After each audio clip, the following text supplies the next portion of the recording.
This is Ian Cameron for Sportsbook Review with your MLB play of the day for Saturday, April the 8th. We're going to go to interleague action and look at the Cleveland Indians Arizona Diamondbacks matchup at Chase Field. It's a Saturday night game taking place at 8:10 p.m. Eastern, 5:10 p.m. Pacific. First pitch, Trevor Bauer takes on Zack Greinke in this matchup. And we kicked off the MLB play of the day season here at SBR Videos last Sunday with an over-the-total winner involving Zack Greinke in his first start of the season for the Arizona Diamondbacks, as that game against San Francisco flew over the total with ease.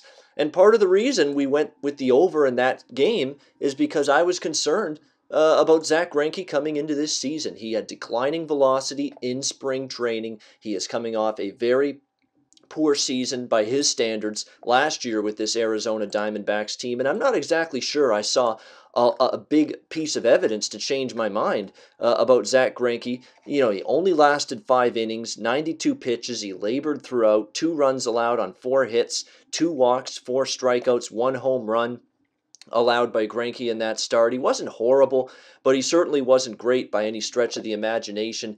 And with all due respect to San Francisco's lineup, which is solid, Cleveland's lineup's even better. And this Cleveland lineup is already showing they're a lot better than they were last year. Much more potent, much more depth in that lineup. A healthy Michael Brantley back this season for the Cleveland Indians. That's a huge addition to this lineup. Edwin Encarnacion, we talked about it already this week in previous videos. A big off-season acquisition for the Indians. They don't even have Jason Kipnis yet. Jason Kipnis is on the DL with shoulder inflammation. They don't even have him in there yet, and they're still scoring runs. You look at what Cleveland was able to do offensively against Texas in that opening series. 8 runs, 4 runs, 9 runs. A combined 21 runs in those 3 games in Arlington against the Texas Rangers. This is a dangerous lineup. This is an even more potent, even stronger Cleveland lineup than the one they had last year that took them all the way to the World Series. So I think they're going to be able to do some damage here against Arizona. And it's not even an issue which team, from a bullpen perspective, which team's bullpen you'd rather have. Cleveland is an elite bullpen. Arizona, well, not so much, and I'm being kind when I say that.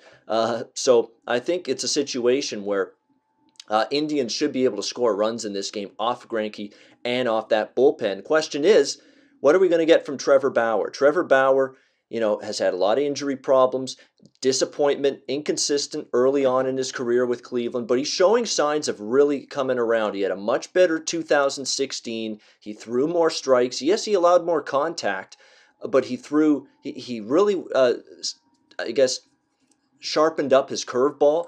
That became a big-time out pitch for him, and he really was a more effective pitcher because of it. He got more swings and misses. That's definitely a good sign for him. His ground ball, fly ball rate, more ground balls, less fly balls last year from Trevor Bauer. So all of his peripherals and metric statistics, they improved last year. Now the question is, can he maintain that? Can he pitch as well this year and build on that improvement last year, or was that just a blip on the radar? I think he can. I mean, he's not going to be an elite pitcher. He's not going to be an upper part of the rotation pitcher, which some people thought was his ceiling early on in his career. But I think he can still go out there, do a pretty solid job. And remember, he's going to be fired up for this game because, if I'm not mistaken, I believe Arizona was the team that had originally drafted Trevor Bauer. He has faced Arizona once in the past with the Cleveland Indians. It was back in 2014. He pitched well, 2 runs allowed on 4 hits in 8 innings, 2 walks, 9 strikeouts. So that one start against Arizona in his career was a very good one for Trevor Bauer. And we don't need Trevor Bauer to dominate. Just keep your team in the game. Just don't have that big blow-up inning. Keep your team in it.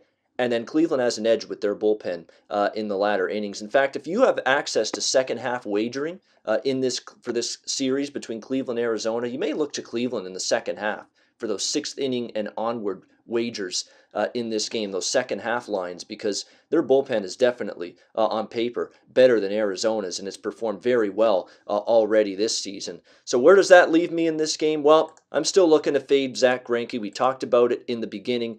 And I think it's a very cheap price, near even money from a side perspective, to go against Greinke in this game. So that's what we're going to do. Let's make it official with our play of the day in Major League Baseball for Saturday, April the 8th. Let's take Cleveland minus 104, rotation number 929. The Cleveland Indians, who are red hot out of the gate to start the season. I think they can keep it rolling here, get another victory. Let's go with Cleveland minus 104 against Arizona. That's going to be the play of the day in Major League Baseball for me on Saturday, April the 8th. Hey guys, thanks for tuning in to our channel. Now, we've put a lot of work into producing all these free videos, so please help us out and keep all our content free for you forever by simply liking, sharing, commenting, and subscribing. Now, not to mention, a visit to our industry-leading website will warm the hearts of all our SBR employees, especially myself. Now, the links are over there to the left, so do check those out. Thanks for watching.